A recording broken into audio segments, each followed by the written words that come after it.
If you can't think clearly while sitting still, if you need to pace, fidget, bounce your leg, or move your body to process thoughts effectively, you're not hyperactive, undisciplined, or unable to focus.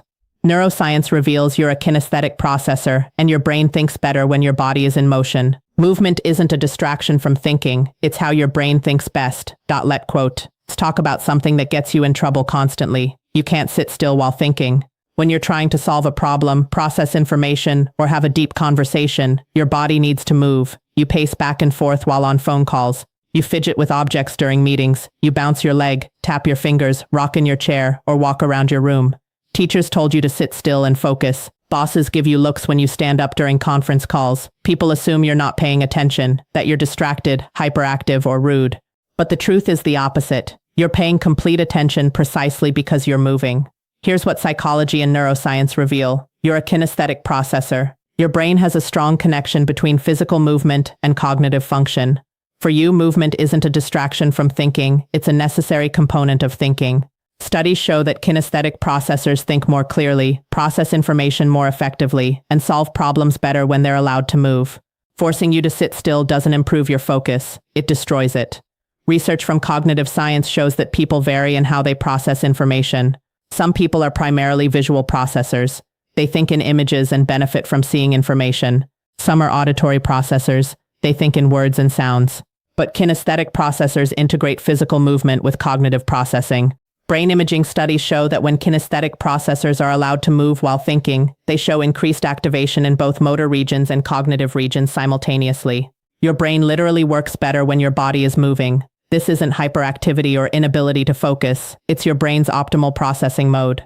Here's what's happening neurologically. Movement activates the cerebellum and motor cortex, but it also stimulates the prefrontal cortex, the brain region responsible for executive function, problem solving, and complex thinking. Research shows that physical movement increases blood flow to the brain, releases neurotransmitters like dopamine and norepinephrine that enhance focus, and creates rhythmic neural patterns that support cognitive processing. When you pace while thinking, you're not distracting your brain from the problem. You're creating the neurological conditions that allow your brain to solve the problem effectively. Let's talk about the specific types of movement that help you think.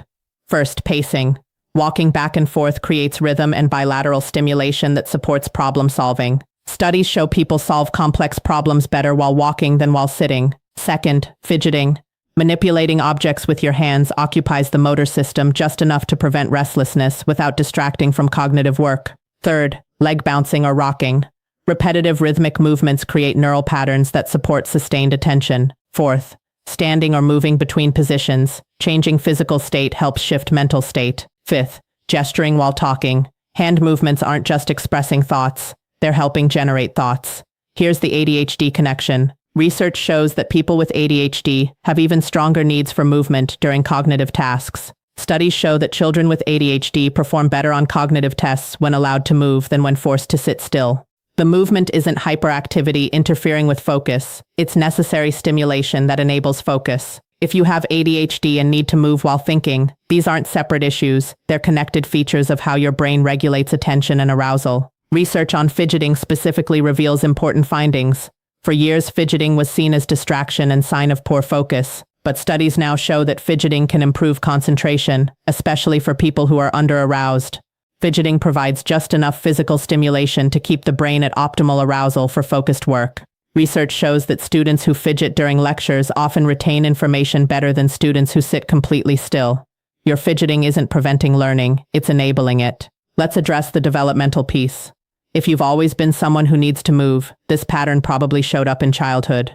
You were the kid who couldn't sit still in class, who got in trouble for getting out of your seat, who was constantly fidgeting or moving. Teachers might have interpreted this as behavioral problem or lack of discipline, but research shows that movement needs are often temperamental. Some children are naturally higher in movement requirements for optimal functioning. You weren't being difficult, you were trying to meet your brain's processing needs. Here's the classroom and workplace problem. Traditional educational and work environments are designed for people who think best while sitting still. You're expected to sit at a desk for hours, remain in one position during meetings, and demonstrate focus through stillness.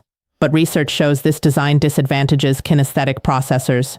Studies show that many people, especially those with ADHD, high energy, or kinesthetic processing styles, perform better with movement-friendly environments, standing desks, walking meetings, freedom to pace, fidget tools available. Research on phone pacing is particularly interesting. Studies show that a huge percentage of people pace while on phone calls, especially during important or emotionally engaging conversations. Why? Because without visual input from the person you're talking to, your brain seeks other sensory engagement. Movement provides that engagement and helps you process the conversation. Your phone pacing isn't nervous habit, it's cognitive support strategy. Let's talk about the creativity connection. Research consistently shows that physical movement enhances creative thinking. Studies show that people generate more creative solutions while walking than while sitting. The movement isn't just accompanying the creativity, it's facilitating it. When you pace while brainstorming or problem solving, you're using movement to unlock creative cognitive processes. Here's the memory and learning advantage. Research shows that movement during learning improves memory encoding and retention. Students who take walking study breaks, pace while memorizing, or incorporate physical movement into learning retain information better than students who study seated and still. Your need to move while processing information isn't interfering with learning, it's enhancing memory formation. Research on bilateral stimulation, movement that alternates between left and right sides of the body like walking or leg bouncing, shows that this type of movement may facilitate integration of information between brain hemispheres. Studies in trauma therapy use bilateral stimulation to support processing. When you pace or rock while thinking through complex problems, you might be facilitating interhemispheric communication that supports problem solving.